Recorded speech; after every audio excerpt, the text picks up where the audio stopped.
એક તરફ આપણે ડિજિટલ ઇન્ડિયા અને આધુનિકતાની વાતો કરી રહ્યા છે અને બીજી તરફ ગર્ભવતી મહિલાઓ છે તેને હોસ્પિટલ પહોંચાડવા માટે જોડીનો સહારો લેવો પડી રહ્યો છે। આનાથી પણ શરમજનક બાબત તો એ છે કે આપણે એવા ગુજરાતમાં રહીએ છીએ જ્યાં કોઈ રાજનેતા આવે તો રસ્તાઓ રાતોરાત બની જાય અને રાજ્યના છેવાડાના લોકો આખી જિંદગી ખર્ચી નાખે તો એ રસ્તાઓ બનતા નથી। મરવાના વાકે જીવતા લોકો માત્ર શું વોટ બેંક બનીને રહ્યા છે તે સવાલ ઉઠી રહ્યા છે। નમસ્કાર, ગુજરાત BS9 TV ન્યૂઝમાં આપની સાથે હું ભગવતી વિશાવડિયા।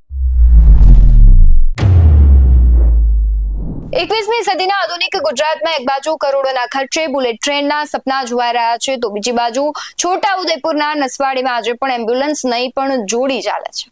સ્ટેજ ઉપરથી ગળું ફાડીને વિકાસની વાતો કરતા નેતાઓ પહાડની વચ્ચે રહેતા લોકોની વ્યથા સમજી શકશે કે કેમ તે સવાલ થઈ રહ્યો છે। એક એવો વિસ્તાર જેના વિકાસ માટે સરકાર સૌથી વધારે ગ્રાન્ટ આપે છે તેમ છતાં ત્યાં વિકાસના વ જેવું કશું દેખાતું નથી પણ વ્યથાનો વ દેખાઈ રહ્યો છે। મરીને જીવતા આદિવાસીઓની બહારે કેમ કોઈ નથી આવતું?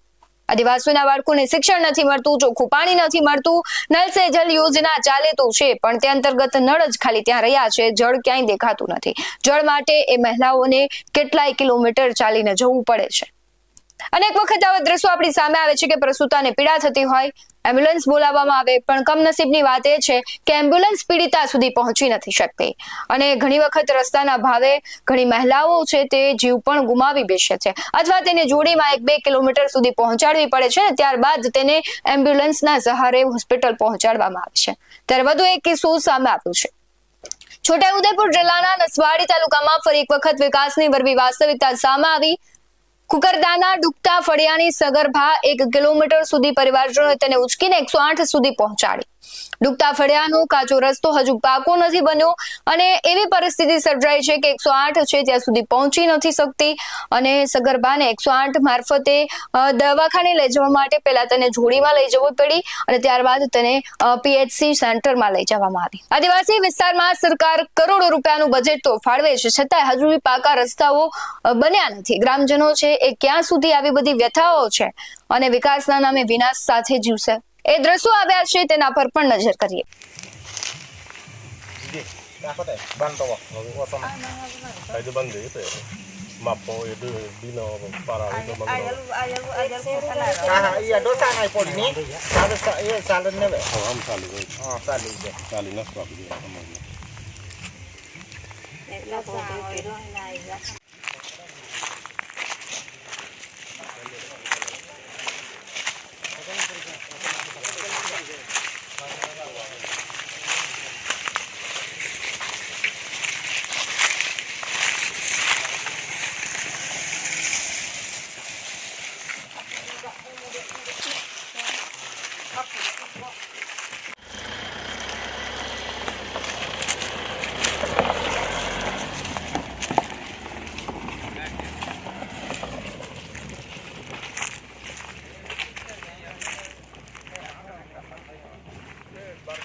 નેતાઓ વોટ માંગવા જાય ત્યારે તો લક્ઝરી ગાડીઓ પણ આ ખાડાવાળા રસ્તા પર દોડવા માંડે છે તો પછી એમ્બ્યુલન્સ માટે રસ્તા કેમ નથી બનતા?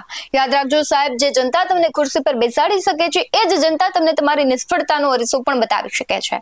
નસવાડીની જોડી તમારા વિકાસના મોઢા પર લપટાક છે। હવે ફાકા ફોદારી તો એક બાજુની વાત છે પણ સૌથી પહેલા રસ્તા બનાવો ત્યારબાદ વિકાસની વાત કરો, નહીતર આવનારી પેઢી વિકાસના નેતા નહીં પણ વાયદાના વેપારી તરીકે ઓળખશે। હાલ તો પરિસ્થિતિ જેવી સર્જાઈ રહી છે કે નેતાઓ વિકાસની વાતો તો કરે છે પરંતુ વાસ્તવિકતામાં વિકાસ જેવો કશું પણ એક તણખલું પણ ત્યાં ફરક્યું નથી અને ત્યારબાદ જ્યારે જનતા છે તેમને ફરિયાદ કરવા ફોન કરે છે તો તેમની પાસે સમય જ નથી હોતો કે તે ફોન ઉપાડે અને છોટાઉદેપુરનો તે આખી ઘટનાઓ જ ત્યાંથી એવી આવે છે કે તેના પર જે જવાબદારો છે તેને શરમ આવવી જોઈએ કારણ કે ઘણી વખત એ પ્રસૂતા છે અને મજબૂરી હોય છે, આદિવાસીઓ છે તેના હક માટે પણ તેમને ઘણું બધું લડવું પડતું હોય છે।